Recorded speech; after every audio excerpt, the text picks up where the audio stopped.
पहली बात, आप जो भी पढ़ेंगे आपका टारगेट सेट होना चाहिए कि हमें सबसे ऊपर तो हम ही रहे।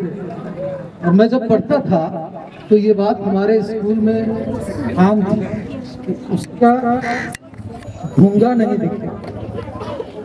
आज समझ में आ रही है? मतलब मेरे से जो कम नंबर सेकंड जो पोजीशन पे आता था तो 100 नंबर पीछे थे। कभी ये सोचा नहीं जा सकता था कि 100 नंबर इसको पार करके हम उसकी बराबरी करें। ये कॉन्फिडेंस अगर आपका है तब फिर जिंदगी के मजे हैं। और दूसरी बात ये है कि जैसे इशारा किया गया, इस वक्त में जो अक्सर गलतियां करते हैं और जो मैंने भी अपने स्कूल का टॉपर लड़का और मेरी भी रैंकिंग डिस्ट्रिक्ट में थी, तो एक आम धारणा बन जाती है भैया क्या लेंगे, साइंस पढ़ेंगे। और उस वक्त लोहरदगा जिले में सिर्फ बीएस कॉलेज था, बच्चियों के लिए एमएलए कॉलेज था, या तो फिर रांची। साइंस पढ़ेंगे तो कॉलेज स्कूल टॉपर लड़का कहाँ पढ़ेगा, रांची। मारवाड़ी कॉलेज में एडमिशन, पता चला 1 साल में वही ट्रेन बैठ करके घर वापस। गलती क्या हुई, ये देखने की बात है कि कई चीजें, ना केवल हमारी रुचि को ध्यान में रखना सबसे पहले कि अगर कोई बच्चा मेडिकल लाइन में जाना चाहता है और गार्जियन उसको जबरदस्ती जेपीएससी कराते रह जाएंगे तो रिजल्ट जो है मुनाफिक नहीं आएगा। तो हम गार्जियन से बड़ी मुद्दबाना अपील करेंगे कि बच्चों की रुचि को समझें और इसके लिए जरूरी है कि हम बच्चों से बात करें। अक्सर मैं ये देख कर ताजुब करता हूँ कि एक बाप जो है सारा दिन कमाता है, रात तक कमाता है, लेकिन मैं इसको माफी चाहते हुए कह रहा हूँ उसे अपने बच्चों से बात करने की फुर्सत है।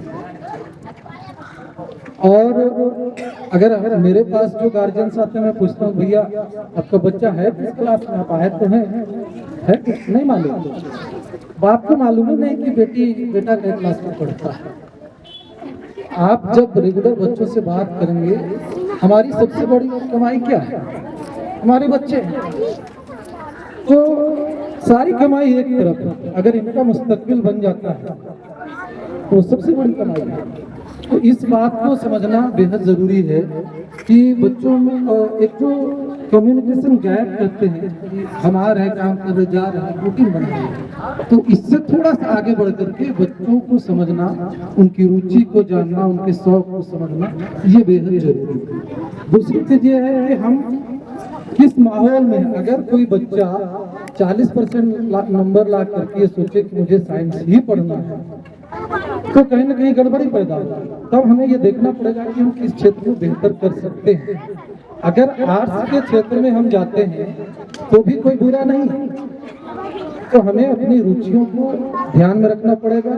और एक बड़ा फैक्टर जो काम करता है कि हमारा परिवार हमारे ऊपर कितना खर्च कर सकते हैं। मैं सीधे इस बात को इसलिए कह रहा हूँ कि यही गलतियां फिर से ना दोहराई जाए कि एक बच्चा 13 साल पीछे चला। तो इन सारी चीजों को ध्यान में रख करके जब हम सब्जेक्ट चूज करेंगे तो उसके बाद सिर्फ एक ही चीज बचती है, आपका लगन और मेहनत। आज के जमाने में जितने संसाधन हैं पहले उतना नहीं था। आप ये समझिए कि जब मैंने ये सोचा कि मुझे अंग्रेजी से ग्रेजुएशन करना है तो उस वक्त हमारे ब्लॉक में एक भी अंग्रेजी से ग्रेजुएट नहीं था और 13 साल मेरी पढ़ाई छुट्टी हुई थी और मुझे ये देखना था कि या तो करो या तो करो।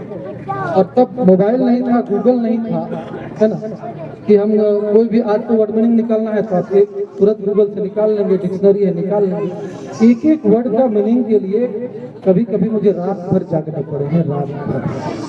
और परेशानी ये थी कि जब हम कॉलेज जाते थे तो कभी कभार जाते थे क्योंकि गांव में अपना स्कूल था, कोचिंग सेंटर था, तो प्रोफेसर साहब एक आए हुए थे, बहुत जोर डांटते थे, एग्जाम नहीं लिखने देंगे, कॉलेज नहीं आते, बैठने नहीं देंगे एग्जाम।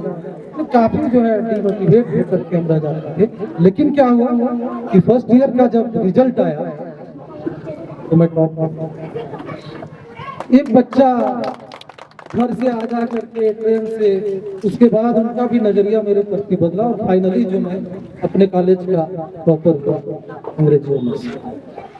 तो इसके पीछे मैं क्यों बता रहा हूँ कि जब आप सिलेक्ट कर लेते हैं कि मुझे ये पढ़ना है, पहली बात ये है कि टाइम फिक्स नहीं होना चाहिए कि बच्चों में अक्सर ये है कि भैया शाम होगी तब पढ़ेंगे। आप ईमानदारी से बताइए कि अगर कोई टाइम तय कर ले कि इसी टाइम पर पढ़ेंगे, नहीं, जब आपका मन करे तब पढ़ो, और मन नहीं करे तो मत छोड़ दीजिए। अगर कोई मैथमेटिक्स बना रहा है, बन ही नहीं रहा, मैं कहता हूँ घूम फिर के आ जाओ 10 मिनट याद, उसके बाद बनाओ, बन जाएगी। लेकिन आप सोचेंगे मैं बना के उठूंगा, हो सकता है सारी रात बीत जाएगी, नहीं। तो पढ़ाई को मतलब आप समझिए मेरी बात में क्या कह रहा हूँ, पढ़ाई से प्यार होना चाहिए, नशा होना चाहिए, जुनून होना चाहिए, टाइम फिक्स नहीं। असल में और रेगुलरिटी जरूरी। जब आप रेगुलर पढ़ाई जो है ना 25 साल 30 साल लग जाते हैं पढ़ने में, तो कोई कामयाब होता है। इसके बावजूद सारे लोग नहीं होते, पढ़ते 25 साल 30 साल तक तभी है, BA कर लिया, MA कर लिया, सारे के सारे कामयाब नहीं होते। तो ये साधना है, ये रेगुलरिटी मांगती है, और 1-2 महीने 6 महीने साल भर नहीं, सालों साल, तो वो करने का हिम्मत होना चाहिए, वो करने का जज्बा। बाकी इतने सारे आज के डेट में संसाधन हैं, आपके बैक में इतने सपोर्टर हैं, हमको तो लगता है कि जिस तरीके का माहौल यहाँ पर बना है अल्लाह के फजल से, आप सबकी मेहनत से, आप सब अगर कदम आगे बढ़ाइएगा तो आप समझिए कि ये जो खड़े हैं, ये जो बैठे हैं, पूरा गांव बैठा है आपके साथ में। ये सभी, मैं तो अक्सर एक डायलॉग बोलता हूँ, ये चीन की दीवार है, कोई माई का लाल भगा नहीं सकता। बस आपको कदम बढ़ाने की जरूरत है, आपको आगे आने की जरूरत है। लेकिन हम इतना जरूर कहेंगे कि ऐसी तालीम, ऐसा डिग्री, ऐसा नॉलेज जो आपको अपने बाप के सामने तन करके खड़ा होने की ताकत देगी, ऐसी तालीम नहीं चाहिए, ऐसी डिग्री नहीं चाहिए। ऐसी बेटियां जो हायर एजुकेटेड हो,